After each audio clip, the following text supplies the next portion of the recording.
bem. Nós estamos falando nas quintas-feiras, pelo menos nas quintas que eu estou aqui, sobre as cartas da igreja de Apocalipse. Já falamos da primeira, falamos sobre a igreja de Éfeso, e ali nós enfatizamos a questão da perseverança no primeiro amor. Então a palavra era perseverar.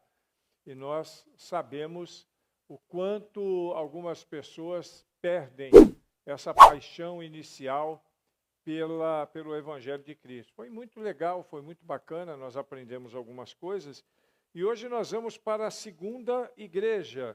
A segunda igreja é a igreja de Esmirna. E nós vamos falar em fidelidade. O foco da carta de João à igreja de Esmirna é fidelidade, né? Ser fiel até a morte, seja fiel, não perca a sua relação de fidelidade com Deus. Porque Esmirna era uma igreja perseguida, uma igreja que vivia numa situação bem difícil, mas que ela consegue, através da graça de Deus, e recebendo essa carta, no momento certo, ela recebe uma mensagem que vai edificar a vida dela, e nós vamos ver isso na sequência. Esmirna é uma comunidade cristã, e a carta de João a Esmirna, a carta de Jesus, que foi escrita ali por João a Esmirna, não se dirige somente a ela, encoraja a nós mesmos também, para que nós sejamos fiéis, para que nós mantenhamos a nossa fé. Esmirna era uma comunidade cristã do começo do primeiro século, que enfrentou uma intensa perseguição e sofrimento. Lá no começo da igreja, mais uma das igrejas ali da Ásia Menor, né, que ficava ali na Turquia. Mais uma dessas igrejas. E Jesus, então, através desta carta, que está no texto que nós vamos ler hoje, Apocalipse 2, de 8 a 11, os encoraja a permanecerem fiéis, mesmo que estejam diante da morte. Olha que coisa interessante. Todos os cristãos naquela época tinham que encarar a morte de frente, porque a perseguição vinha de todos os lados. A perseguição vinha da opressão dos romanos, bem como dos judeus também. Os próprios judeus perseguiam a igreja por questões religiosas. É por isso que eu abomino sempre a religião. A religião é algo terrível. Ao invés de aproximar o homem de Deus, que seria o objetivo, né, religar o homem a Deus, a religião afasta os homens uns dos outros. E por conta disso acaba afastando os homens de Deus também. Porque se alguém diz que ama a Deus e não ama o seu irmão, a Bíblia diz que é mentiroso. Então, se alguém é afastado do amor dos seus irmãos, também está afastado, obviamente, do amor de Deus. É uma mensagem, então, para nós, para todos nós que também enfrentamos adversidades, enfrentamos desafios, enfrentamos dificuldades na nossa caminhada cristã. É claro que, por enquanto, a gente não enfrenta aquele tipo de perseguição, aquele tipo de dificuldade que aquela igreja enfrentava. Mas nós também temos as nossas próprias perseguições no cenário, no contexto religioso. A igreja de Esmirna, então, era uma das 7 igrejas da Ásia Menor, localizada na cidade portuária de Izmir. Izmir também fica na Turquia, e nós falamos aqui que a Ásia Menor equivale à Turquia dos nossos dias. Não é a mesma Ásia, né? Para onde eu vou com o Ua daqui uns dias, né, Ua? Vai ou não vai? Já decidiu? Decidiu ou não? Está orando, né? Hein? Os irmãos orem aí, porque começo do ano que vem eu vou fazer uma pequena viagem para o Vietnã, para treinar alguns, capacitar a liderança lá, e estou querendo levar o meu ministro de missões comigo, né? Então estou orando a Deus para quebrantar o coração dele e não deixar que fique nenhum tipo de temor no coração, para que ele possa encarar essa viagem conosco. O Vietnã é um país fechado para o Evangelho, né? E é por isso que a gente precisa abençoar aquele povo. Mas a cidade de Esmirna, que fica na Ásia Menor, que não é a mesma Ásia que eu me referi agora, era uma cidade muito próspera, uma cidade cheia de recursos, e tinha uma influência muito forte do povo do Império Romano. E por ter uma influência do Império Romano, o que acontece? Era de uma população predominantemente pagã, porque os romanos eles eram pagãos por excelência, né? Eles tinham uma cultura religiosa bem diferente do cristianismo. Por conta disso, então, aquela igreja enfrentava grandes dificuldades, grandes perseguições, tanto pelas autoridades romanas, quanto também pelas autoridades judaicas, que se opunham ao cristianismo.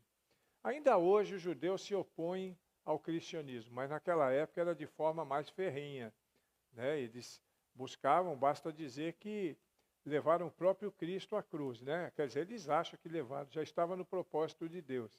Mas a gente sabe que era uma cultura que abominava o cristianismo. E a igreja de Esmirna, apesar dessa dificuldade, apesar dessas perseguições todas, ela se mantinha fiel. Era uma igreja fiel. Ela não era igreja morna igual a igreja de Laodiceia, que nós vamos falar daqui a uns dias.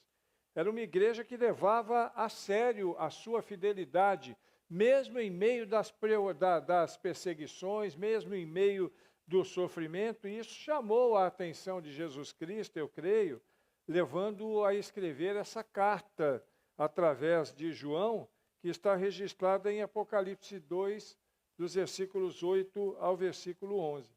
Nela, Jesus está encorajando a igreja a permanecer firme, prometendo-lhe a coroa da vida eterna, mesmo diante das provações e das ameaças de morte que vinham de todos os lugares. A igreja ela é elogiada, e a gente vai ver isso no desdobramento, por sua pobreza material, mas Jesus destacou que espiritualmente, muito embora eles fossem pobres, dentro de um contexto de prosperidade, a igreja, por conta das suas decisões de seguir na adoração a Cristo, no procedimento cristão, ela era pobre materialmente, mas ela era extremamente destacada do ponto de vista espiritual.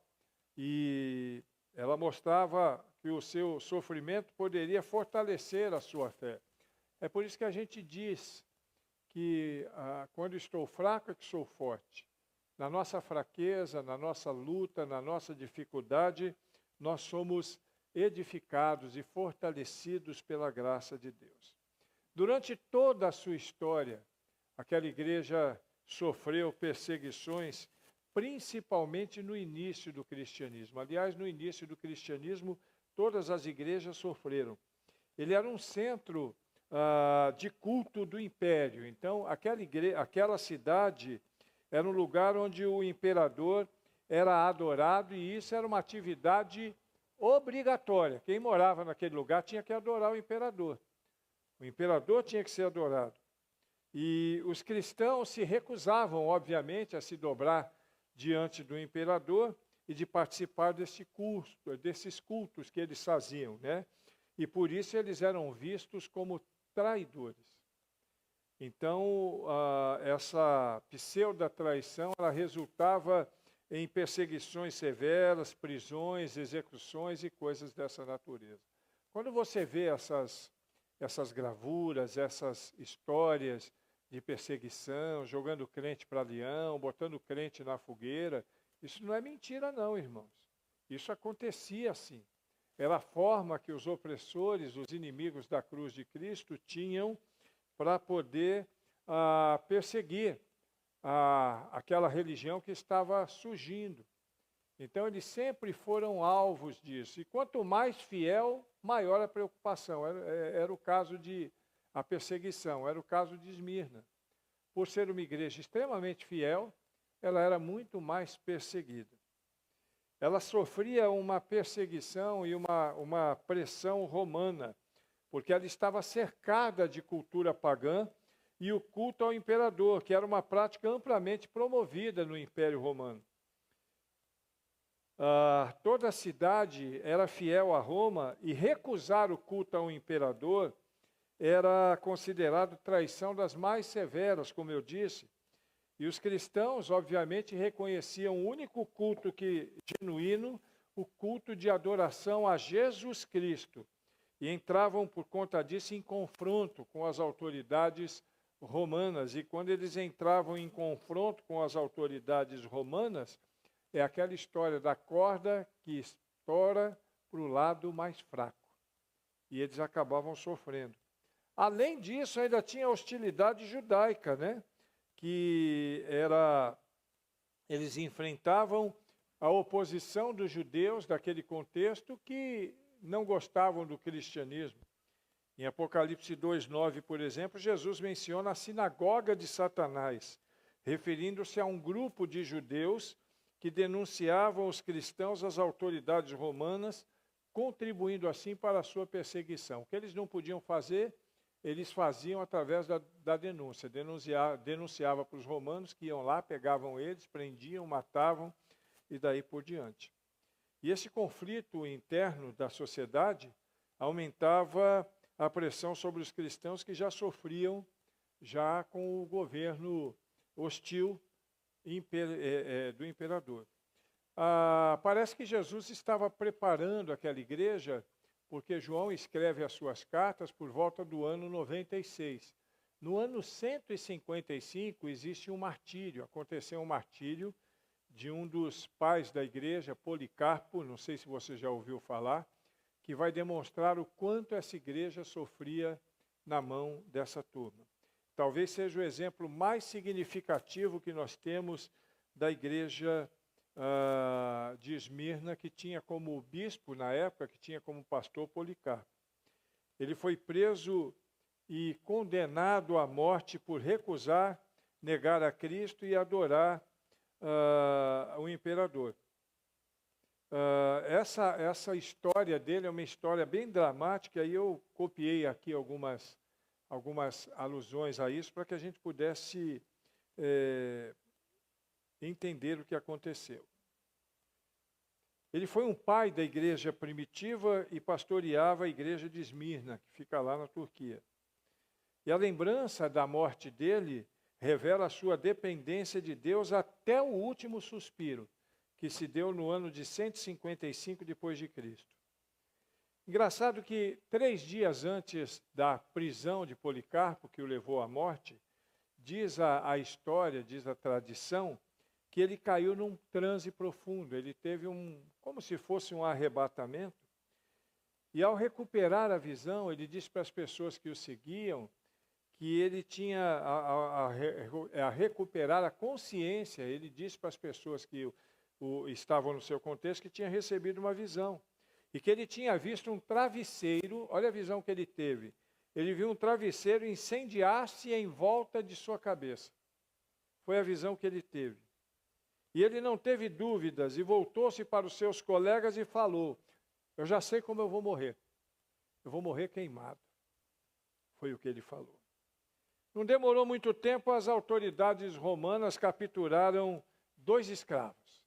E eles prenderam 2 escravos e um deles, sendo torturado, revelou a localização da fazenda onde Policarpo ficava hospedado. Ele já era procurado por ser um líder daquela igreja. Naquele lugar, a igreja era extremamente perseguida. Quando os soldados chegaram para prendê-lo naquela fazenda, chegaram a cavalo, diz a história que Policarpo nem tentou fugir, pelo contrário. Ele ofereceu àqueles soldados que estavam lá hospitalidade, comida, e pediu que uma coisa só pudessem fazer com ele. Olha, eu vou com vocês, eu só quero que vocês me deem 1 hora para orar. Foi o que ele pediu. Pediu 1 hora de oração. Os homens concordaram. Diz a história que Policarpo, então, orou tão fervorosamente que 1 hora se tornou 2. Na realidade, ele ficou 2 horas orando. E os soldados que estavam naquela empreitada, cumprindo aquela missão, se lamentaram por participar daquela prisão. Os próprios soldados perceberam que estavam diante de um homem de Deus.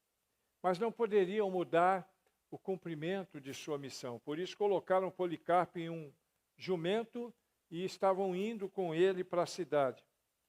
Ao chegarem na cidade onde iriam levá-lo à prisão, seus perseguidores o levaram de carruagem até um homem que se chamava Herodes. Não é o rei Herodes, é um outro Herodes, que era o capitão das tropas locais.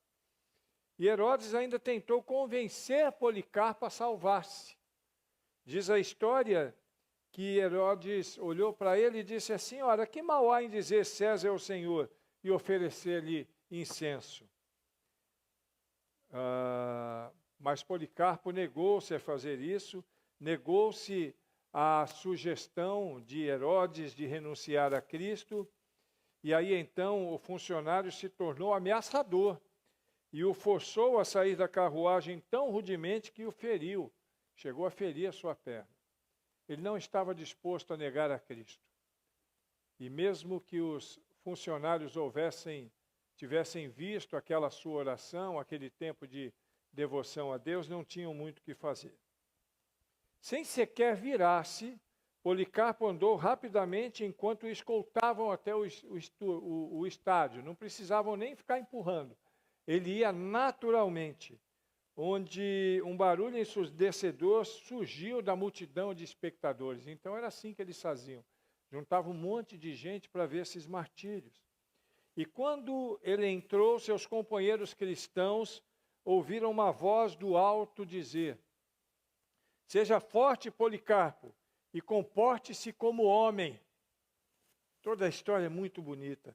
Ele foi levado diante do procônsul, que o incitou a negar a sua fé e se curvar diante do imperador. Mais uma chance ele tinha para se sair daquela situação. Mas alguns homens diziam: jura pela fortuna de César, arrependa-se e diga, abaixo os ateus. Só que a turma falava isso para que ele se arrependesse de ser cristão e abaixo aos ateus, que seriam seus colegas. Mas ele voltou um olhar muito triste para a multidão que pedia a sua morte e gesticulou diante deles, falando: abaixo os ateus. Estes ateus, disse com aspecto grave, se referindo àqueles que se dobravam ao imperador. Então o procônsul insistiu mais uma vez que ele negasse a Cristo. E Policarpo então declarou o seguinte: há 86 anos eu tenho sido seu servo e ele nunca me faltou. Como blasfemarei contra o meu rei que me salvou? Novamente o procônsul exortou Policarpo a jurar por César e dessa vez Policarpo respondeu: como você finge não saber quem e o que sou? Ouça-me a declarar com ousadia: eu sou cristão. E se você quiser saber mais sobre o cristianismo, eu ficarei muito feliz em marcar uma outra reunião contigo para falar de Jesus para você. Olha que homem cheio do poder do Espírito Santo de Deus. O procônsul, obviamente, ficou furioso. Você não sabe que tem animais selvagens te esperando? Eu entregarei a eles, a menos que você se arrependa. Policarpo então respondeu: mande trazê-los, porque não estamos acostumados a nos arrepender. Do que é bom para mudar, para o que é mal. Pode trazer os leões. Estou aqui. Em seguida, o procônsul ameaçou queimá-lo, dizendo: vou colocá-lo numa fogueira. Policarpo então respondeu: você me ameaça com fogo que queima durante um momento e depois se apaga. Você não conhece o fogo vindouro do julgamento e castigo eterno reservado para os ímpios. Por que está demorando? Faça o que você quer fazer e faça-o rápido. O procônsul enviou seu arauto à arena para anunciar que Policarpo havia confessado ser um cristão. Nesse momento, a multidão, reunida com fúria, pedia que Policarpo fosse queimado vivo. Mais ou menos a mesma cena de Jesus sendo entregue à crucificação. Rapidamente eles fizeram uma fogueira. E juntaram lenha de oficinas e de banheiros públicos. Quebraram algumas coisas e fizeram ali uma grande fogueira. Policarpo foi logo tirando a roupa. Tipo assim, se é para cair, eu vou cair para dentro logo. Foi logo tirando a roupa e tentou tirar os sapatos, mas ele não conseguiu, porque a idade dele era avançada e era difícil ele se abaixar para tirar os seus sapatos. Seus guardas o prepararam para prendê-lo à estaca, mas ele disse calmamente para os guardas: deixe-me como estou, pois aquele que me dá forças para suportar o fogo, também me dará forças para permanecer firme na fogueira, sem ser segurado por pregos. Em outras palavras, não precisa me prender que eu não vou correr. Vou ficar aqui. É o que Deus preparou, então eu vou segurar a onda. Mas, de qualquer forma, amarraram suas mãos. Policarpo, então, ofereceu um salmo de louvor e gratidão a Deus, e seus perseguidores, então, acenderam o fogo. Segundo observadores, na medida em que as chamas aumentavam, não consumiam Policarpo, como era de se esperar, porque o fogo formou uma roda ao seu redor, formou um círculo ao seu redor, e o seu corpo não queimava. Como o fogo não teve efeito pretendido sobre o corpo de Policarpo, um carrasco foi ordenado a esfaqueá-lo até a morte com uma espada. E fizeram isso. E o seu sangue, então, apagou as chamas. Essa é a história de alguém que vivia, que foi o líder dessa igreja. Alguns anos depois dessa carta, que deve ter sido lida naquela igreja muitas vezes, ele encarou a morte. Do ponto de vista teológico, as perseguições enfrentadas pela igreja de Esmirna são vistas como parte de um processo de purificação e de fortalecimento na fé. É assim que se vê do ponto de vista teológico. Jesus reconhece as tribulações, Jesus reconhece a pobreza, mas afirma que aos olhos de Deus eles eram extremamente ricos. Porque Deus não olha para aquilo que temos, Deus olha para aquilo que somos. E a promessa da coroa da vida, de Apocalipse 2:10, serviu para eles como uma esperança escatológica. Eles tinham ali uma esperança garantida que os fiéis, mesmo sofrendo no presente, receberiam uma recompensa tremenda quando pudessem morrer. As perseguições de Esmirna destacam a tensão entre a fidelidade a Cristo e a lealdade exigida pelo mundo. E nós precisamos entender isso. São duas coisas antagônicas. E eu quero ler com você agora com calma o texto. Por favor, coloque aí Apocalipse 2, 8 e 11, para que a gente possa tirar algumas lições práticas para a nossa edificação nessa noite.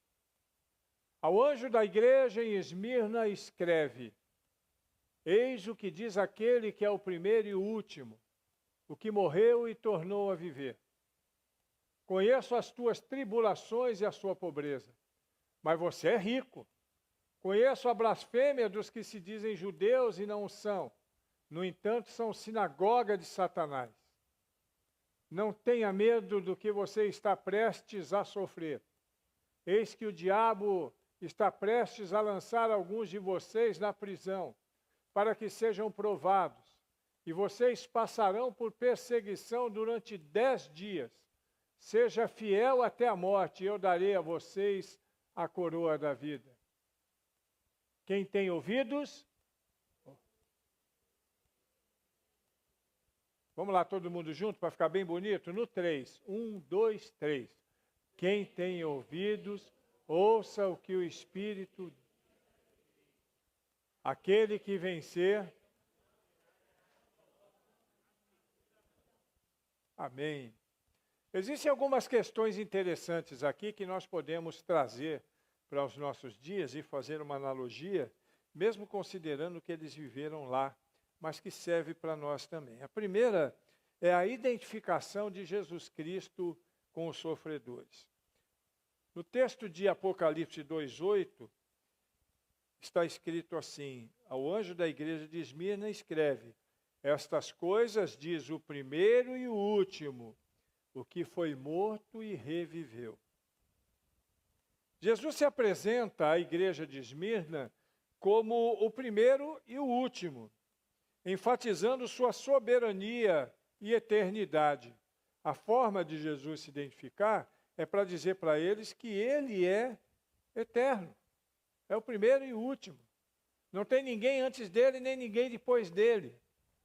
Você entende isso? E isso era muito importante. Também aquele que foi morto e reviveu. E quando ele fala foi morto e reviveu, o que ele está fazendo é se identificando com o sofrimento daquelas pessoas e também trazendo à luz a vitória que elas terão sobre a morte. Olha Cristo se identificando aí. Esmirna era uma igreja perseguida, precisava lembrar que Jesus entendia perfeitamente a sua dor. E era isso que Jesus estava demonstrando. Ele mesmo declara que sofreu e venceu. É como um veterano de guerra, alguém que viveu numa guerra e que sabe exatamente quais são as dificuldades da guerra, que venceu na guerra e que consola um soldado ferido. O veterano sabe o que é enfrentar a batalha e por isso suas palavras têm um peso diferenciado. Da mesma forma, Jesus, tendo passado pela morte e ressurreição, é a fonte de consolo e força para aqueles que sofrem. Nós precisamos entender isso, precisamos ver em Jesus Cristo o que ele passou por nós, seu sofrimento, e que isso vai nos trazer consolo. Todas as vezes que eu lembrar do Cristo crucificado, eu vou me lembrar que ele sofreu, mas na sequência eu vou me lembrar do Cristo ressurreto e vou me lembrar que ele venceu. Assim somos nós. Sofremos, mas vencemos. Nos momentos da dor e da perseguição, nós devemos nos lembrar que Jesus não é apenas um Salvador que está distante, mas alguém que passou pelo sofrimento da morte. Ele sabe exatamente o que é dor. Ele sabe exatamente o que é sofrimento.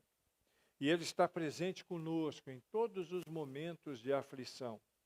E nos convida a olhar para a sua vitória com garantia da nossa esperança.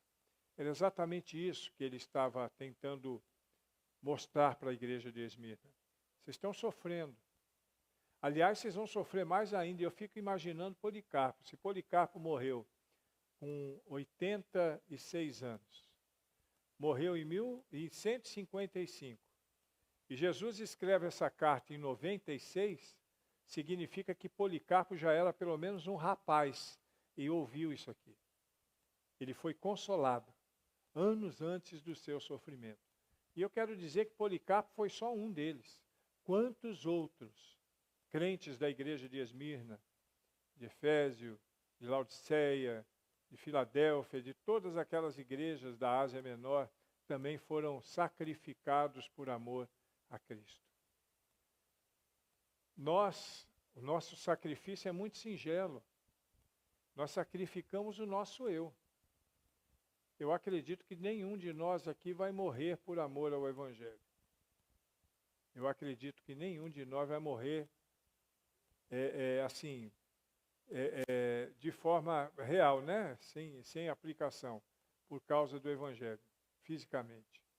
Mas nós precisamos morrer dia a dia pelo Evangelho. Abrir mão de nós mesmos.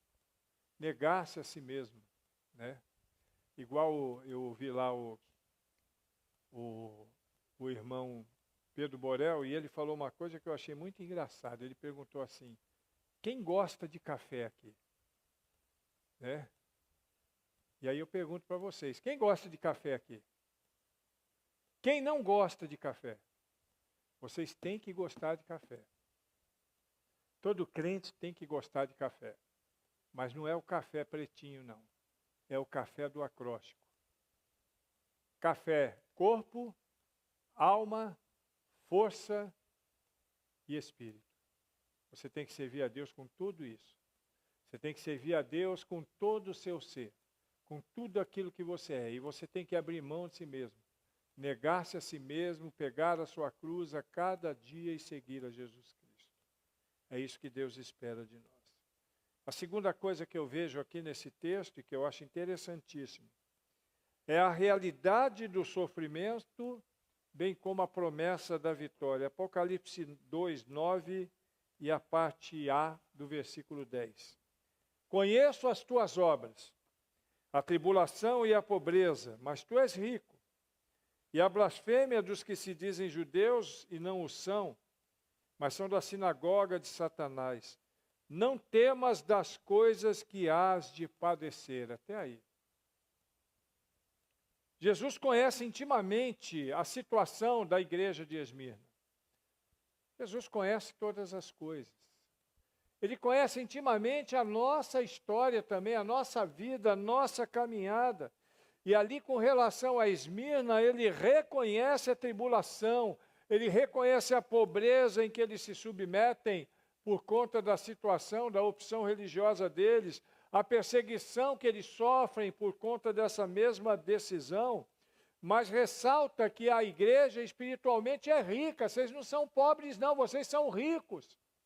Vocês estão cheios da graça e do poder de Deus, e essa é a palavra de Deus para nós também. Estamos cheios da graça e do poder de Deus. Agora, Jesus também os adverte sobre a iminência de terem mais sofrimento, mas diz: não tenha medo das coisas que vocês hão de padecer. É como se ele dissesse assim: olha, está sofrendo, está difícil, eu quero dizer para vocês que vai ficar mais difícil ainda, mas não temas, porque eu estou contigo. Glória a Deus. Esse encorajamento é uma lembrança de que, embora a dor seja real, e só sabe o que é a dor quem está sentindo ela, mas toda dor é temporária, irmãos. E ela não deve nos assustar. Seja qual dor for que você está vivendo. Toda dor é temporária. O que Jesus está fazendo aqui é mais ou menos o que um médico faz quando ele avisa o seu paciente sobre a dor de uma cirurgia. Olha, você vai fazer uma cirurgia e você vai sentir dor pós-cirúrgica, ou quem sabe até durante a cirurgia. Mas tenha certeza que a dor será necessária para a cura. Da mesma forma, Jesus nos prepara para o sofrimento, mas nos dá esperança, nos acrescenta fé e a certeza de uma vitória final. Quando enfrentamos qualquer tribulação, qualquer dificuldade, nós devemos lembrar que essas provações que nós vivemos, embora dolorosas, não definem nossa riqueza espiritual. Todo aquele sofrimento da igreja de Esmirna, naquele momento, doeu, doía. Eu imagino Policarpo naquela situação. Eu imagino quantos e quantos cristãos foram jogados às feras, como disse o procônsul a Policarpo que poderia fazê-lo. Quantos foram queimados, quantos foram crucificados, quantos foram feridos à espada. Mas eles não perderam o que eles tinham de mais precioso, toda a riqueza espiritual. E Jesus também chama a cada um de nós, para que nós não tenhamos medo, para que nós possamos confiar na promessa que no final, queridos, no final nós venceremos. Amém? Outra coisa que a gente observa aqui é a fidelidade até o fim e a coroa da vida. Apocalipse 2, do versículo 10 da parte B até o versículo 11 diz assim: eis que o diabo lançará alguns de vocês na prisão, para que sejam tentados, e tereis uma tribulação, serão 10 dias de tribulação. Ser fiel até a morte, dar-te-ei a coroa da vida. Quem tem ouvidos, ouça o que o Espírito diz à igreja. E o que vencer, não receberá o dano da segunda morte. Jesus está mais uma vez advertindo a igreja sobre a breve, vai ser breve. Quando ele fala 10 dias, ele já está dando um tempo. Breve, mas intensa perseguição que viria comparada a uma tribulação, que Jesus chama de 10 dias. Ele os chama a serem fiéis até a morte. Eles vão ter que encarar a morte, mas seja fiel, porque eu tenho uma promessa para vocês. Vocês receberão a coroa da vida e escaparão de uma segunda morte que é muito pior do que a primeira. A resposta de Policarpo ao procônsul é tremenda. Quando o procônsul ameaça jogá-lo ao fogo, ele fala: olha, esse foguinho aí que você vai me mandar, ele queima, mas daqui a pouquinho apaga. Pior é aquele fogo que não apaga. Aquele fogo que queima por toda a eternidade.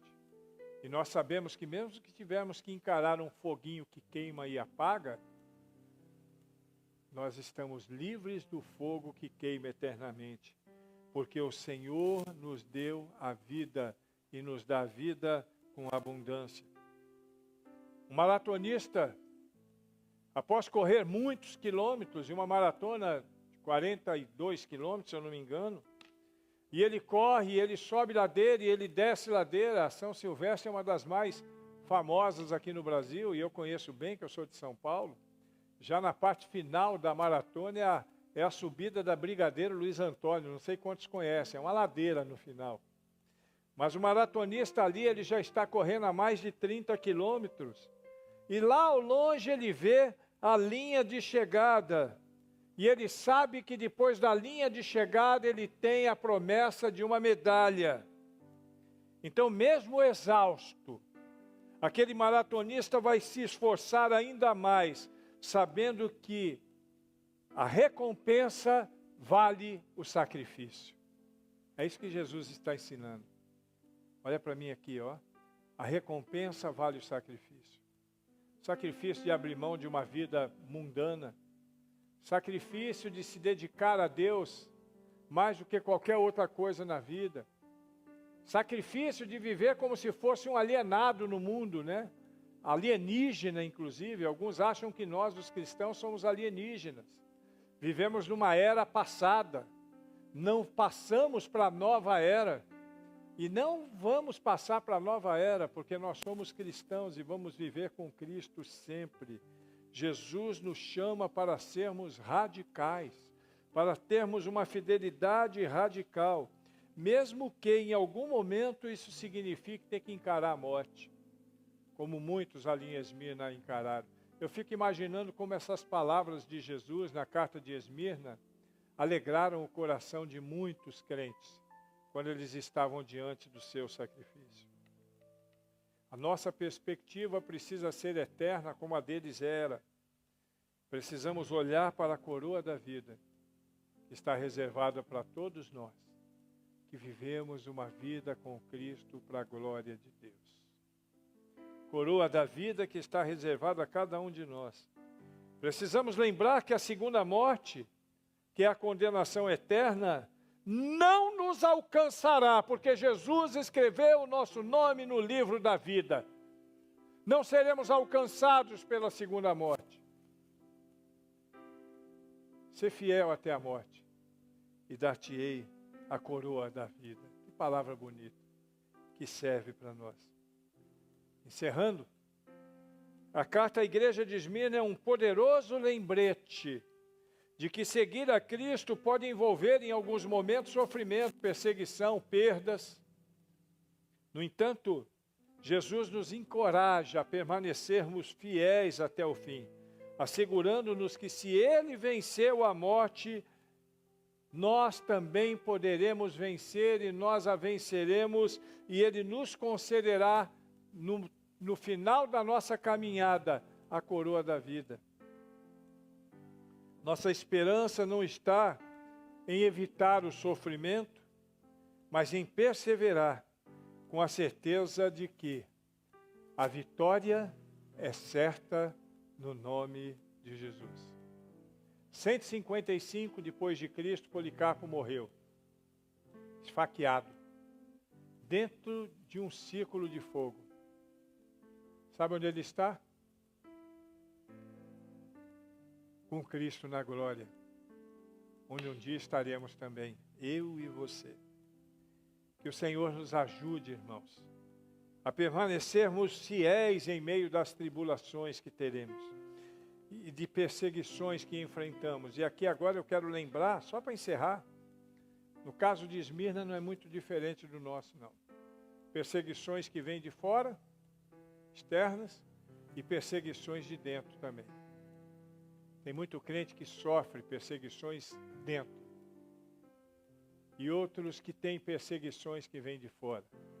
Mas que Deus nos ajude a encontrar consolo nessas perseguições e enfrentarmos elas, a fim de que possamos, através do exemplo de Cristo, da sua vitória sobre a morte, renovar a nossa coragem a cada dia para enfrentarmos as adversidades sem temor, olhando para a coroa da vida que nos prometeu e para a sua força que nos sustém, a fim de que sejamos fiéis até a morte, até o fim. E em nome de Jesus Cristo, possamos viver para sempre. Vamos conhecer um dia, não sei se vamos saber exatamente como é, porque eu ainda não morri. Se um dia eu morrer, eu volto e falo para vocês, mas por enquanto eu não fui ainda. Mas um dia, talvez, lá no céu, nós vamos nos encontrar com alguns irmãos de Esmirna, que ouviram essa carta no momento de luta. E nós queremos, se eu puder, eu vou fazer isso, eu não sei você. Eu vou abraçar cada um deles e vou falar: somos vencedores em Cristo Jesus. Eu gosto de velhinhos, e se eu encontrar o Policarpo, eu quero beijar as mãos dele e dar um abraço bem gostoso nele e falar: a sua vida me inspirou enquanto eu vivi na terra. Que nós sejamos inspirados por Deus e por sua palavra, e que a carta de João, que João escreve, de Jesus Cristo, a Esmirna, nos ensine a viver com mais fidelidade. Feche os seus olhos e vamos orar. Senhor, nós agradecemos porque podemos caminhar um pouco mais no livro de Apocalipse, não buscando chifre em cabeça de cavalo, como alguns fazem, tentando descobrir coisas que não têm, às vezes, sentido para nós, mas de uma maneira prática, entendendo as lições que o Senhor tem para a nossa vida. Aprendendo através das lições que o Senhor ensinou para a igreja de Esmirna há 2000 anos atrás e que ensina para nós agora, a nos mantermos fiéis. Mesmo diante das tribulações, das angústias, mesmo que estejamos diante da morte, fiéis, convictos de que o Senhor nos dá a vitória pela Tua graça e pela Tua misericórdia. Enche a nossa vida, Senhor, de paz. Enche a nossa vida de graça. E nós, filhos e filhos Teus, Te daremos todos os dias da nossa vida a honra e a glória que lhe são devidas, em nome de Jesus Cristo. Amém.